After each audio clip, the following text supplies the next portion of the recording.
Zee 24 तास एक पाऊल पुढे।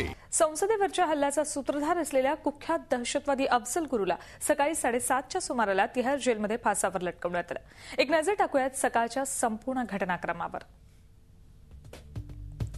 2 दिवसांपासून तिहार जेलमध्ये अफजल गुरुच्या फाशीची तयारी सुरू होती। तयारीबाबत संपूर्ण गुप्तता बाळगण्यात आली। वरिष्ठ अधिकाऱ्यांना फक्त याबाबतची माहिती होती। शुक्रवारी फाशीच्या जागेची साफसफाई करण्यात आली।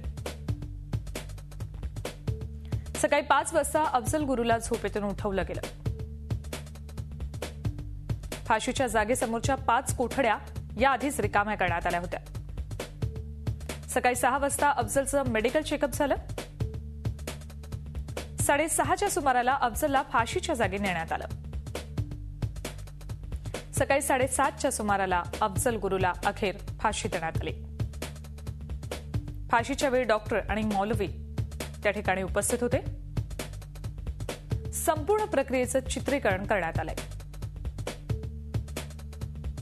सकाळी 8 वाजता डॉक्टरांकडून अफजल गुरुला मृत घोषित करण्यात आलं आणि सकाळी 9 वाजता जेल क्रमांक 3च्या शेजारी अफजलचं दफन करण्यात आलं। झी 24 तास एक पाऊल पुढे।